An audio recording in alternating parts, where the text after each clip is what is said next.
So, the final thing that I want to talk about in terms of this unit are what's known as pan ethnic and pan nationalist movements, right? Now, with this topic, yes, we are looking at history, but more so, we're probably looking at the future here, right? And here's what I mean by that. So during decolonization, a number of movements are created in order to kind of unify these disenfranchised ethnic and national groups spread across the former colonies, right? And these ideologies emerge as a way to kind of combat the chaos of decolonization. But instead of talking about their importance historically, what I want to talk about is their importance going forward, right? The two main movements that we talk about in terms of pan ethnic and pan nationalist movements are pan Arabism and pan Africanism.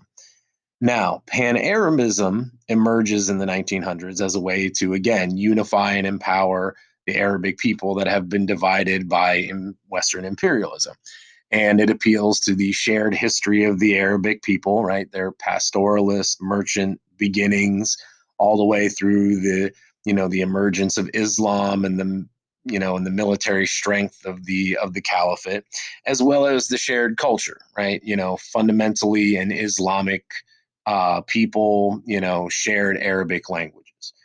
Now, there's been many attempts to bring Pan Arabism into political life. Pan Arabism encourages military alliances among Arab states. It promotes economic cooperation between Arab states as well, an Arab economic zone within the Middle East and North Africa to kind of reduce their reliance on the West, right?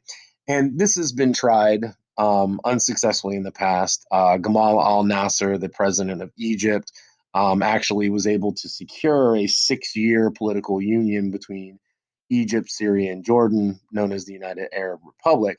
However, within 6 years, it fails mainly because of the conflict with Israel and because of essentially political pissing matches between, the three states. Now, at roughly the same time, you get the development of Pan Africanism. Now, Pan Africanism is similar but yet different than Pan Arabism.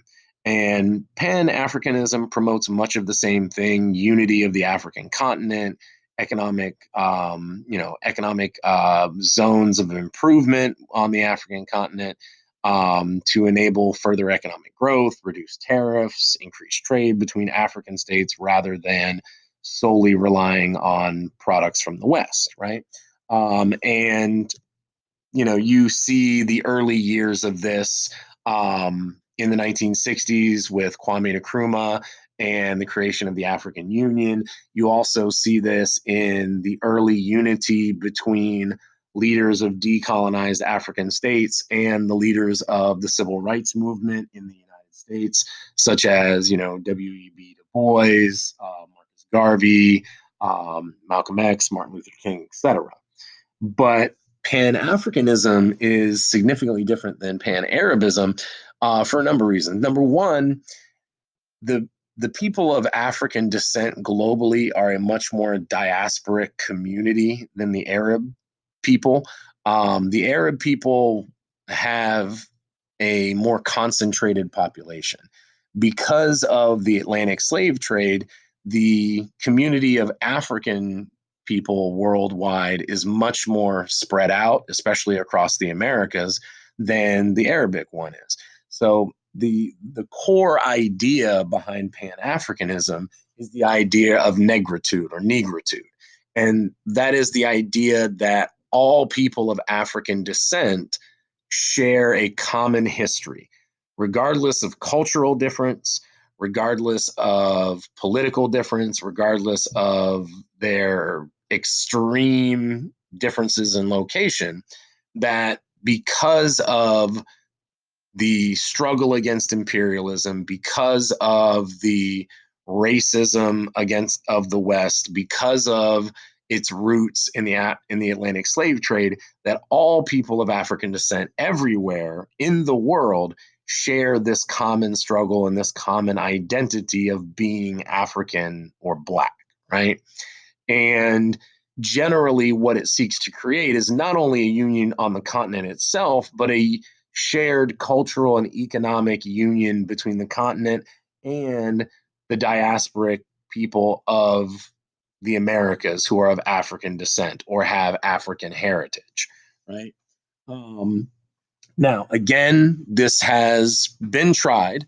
Um, Kwame Nkrumah, the leader of the African Union, is the first head of the Pan African movement, and he attempts to put together a united single African state that would encompass the entire continent.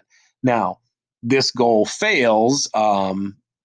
Again, because mainly because of political pissing contests, but also because of strong nationalism in certain African states, as well as the economic and the ethnic differences within the continent as well. But the main thing that I want to talk about in terms of these pan-ethnic and pan-nationalist movements is their importance going forward. And when we talk about globalization, one of the things that we're going to talk about is the potential death of what we call the nation state, right?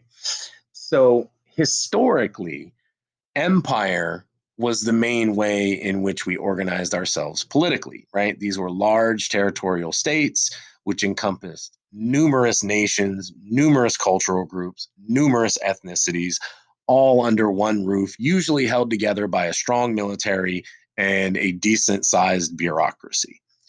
Now, in the 14th and 15th century, starting in Western Europe, you begin to see the birth of what's known as the nation state, right? And this is a smaller territorial unit, usually only encompassing one cultural group. All right. And, the birth of nationalism in France during the French Revolution is kind of seen as the ascension or the rise of the nation state. And because of European imperial dominance all around the world, up until the 1950s, and then American dominance for the remainder of the century, the nation state becomes the new dominant political unit, right?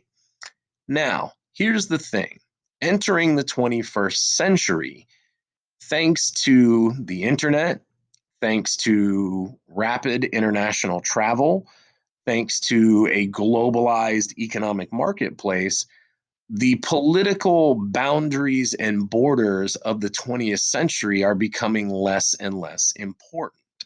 Now, in some cases, yes, people preach about borders and boundaries, and it's an easy way to score points with your political group is to scream about border security and things like that. But if you take a step back and look at the big picture, the nation state is becoming less and less important, right? We share ideas, we share money, we share culture, we share goods with people on every part of the planet very, very rapidly on a daily basis without even thinking about it, right?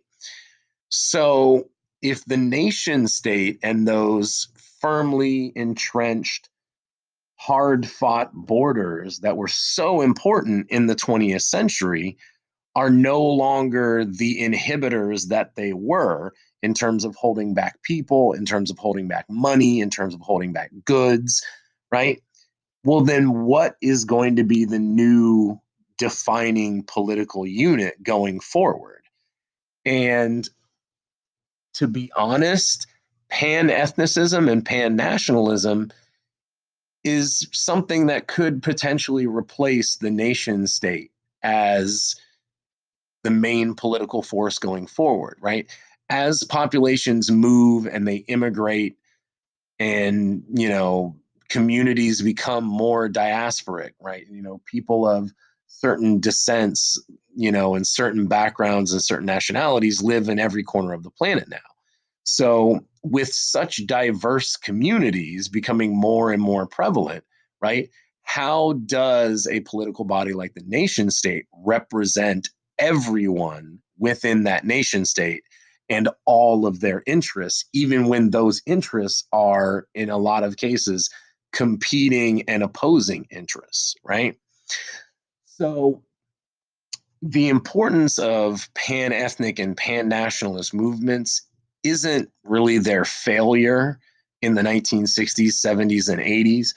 Its real importance is probably going forward as we see the nation state start to lose its importance and lose its ability to represent certain populations. What is going to be the new unifying factor in the 21st century that we build political structures around? Just like under empire, it was territory and armies. And just like under nation states, it was a unified culture and land. I would hazard a guess to say that ethnicity and shared culture is going to be the new defining criteria for political bodies going forward. So don't be surprised as you start to become a voting generation that ethnicity, cultural sharing, and nationalistic feelings begin to divide what used to be strong unified nation states into smaller ethno states or cultural states, because that's probably the direction that we're trending in. But again, that's looking into the future, something for you to think about.